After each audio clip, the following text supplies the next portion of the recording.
No matter what sort of person you are, everyone should try smoking at least once in their life. There's one obvious reason: the taste. It's really incredible and completely unique to smoking. Some people worry that smoking could be bad for you, but nobody's actually ever died from smoking, and there are really no consequences. Another deterrence is the expense. While it can be a little bit expensive, there are ways to get around it, such as using electric versions, and then later moving in to more traditional methods as you work your way into the hobby. This is also a great hobby to start in the summer, as it's obviously an outside activity.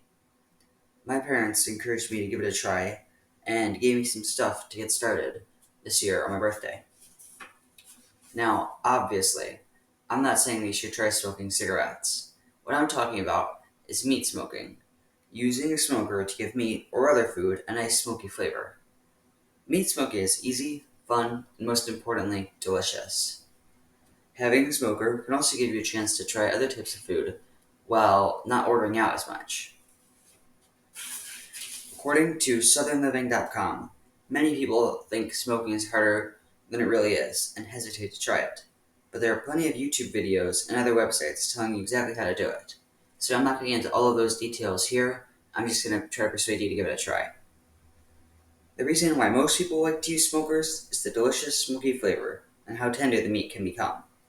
When you use a smoker, you get a characteristic smoky flavor, and by cooking it low and slow for so long, it tenderizes the meat, so that some cuts that would be rubbery or tough can fall off the bone. Barbecue is, of course, the most traditional thing to use for a smoker, but there are more things you can do. Other meats, such as chicken wings, steaks, and sausages, can all be greatly improved by putting them in the smoker for the afternoon. According to Traeger.com, a wide variety of vegetables, such as potatoes, mushrooms, corn, and green beans, all make excellent smoked side dishes. And yes, I know that mushrooms are vegetables. They said it, not me. In order to get started smoking, you first need to decide which type of smoker you want to begin with. When looking into buying a smoker, there are three things to consider: charcoal, electric, or pellet. I have examples here of two of the most common types of smokers: charcoal and electric. I don't have an example of a pellet smoker, as those tend to get a little bit pricier, and I don't think it's worth the investment. The Weber Smoky Mountain, this model right here, is commonly recognized as a great starter smoker and can be found new for a little over $400 or used for half the price. This one was purchased used and is still in great shape. There are vents on the back and top to allow for temperature control and to adjust the amount of smoke.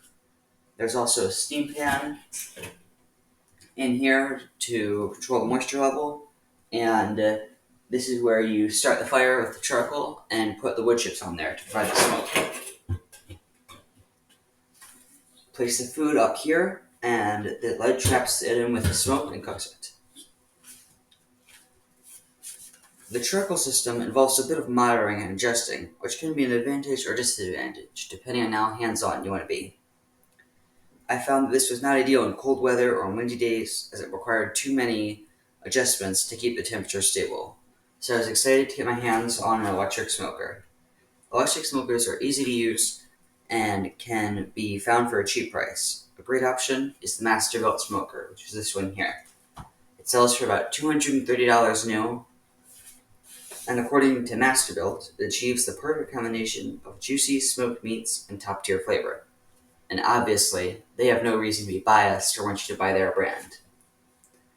There's an access on the side that allows you to introduce different types of wood chips for different flavors or scents in meat.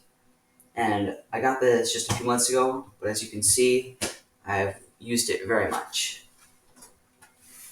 Pellet smokers might be the most expensive. However, they often come with the most user-friendly controls and gadgets. They are great smokers to set and forget for an afternoon. Traeger smokers, while expensive, are often recognized as very high quality smokers with Bluetooth control and excellent insulation. But it can cost over $1,500 new, so it is a pretty expensive option.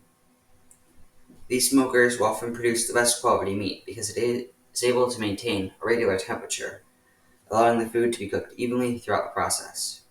There are even modules that have Wi-Fi, allowing you to control and modify the settings without being near the unit. Another option is to build your own smoker, which can be a fun project to try. And according to barbecuesmokingrecipes.com, you don't need any difficult skills like welding to make a great smoker yourself. Once you have set a budget, acquiring a smoker is not as hard as people think. Used smokers are sold on Craigslist and Facebook for a few $100s and can be found very easily. Also, finding meat is a very easy thing to do, as often some of the cheapest cuts of meat are the ones that turn out the best on a smoker. In conclusion, if you've never tried smoking before, now is a great time to pick up a new habit.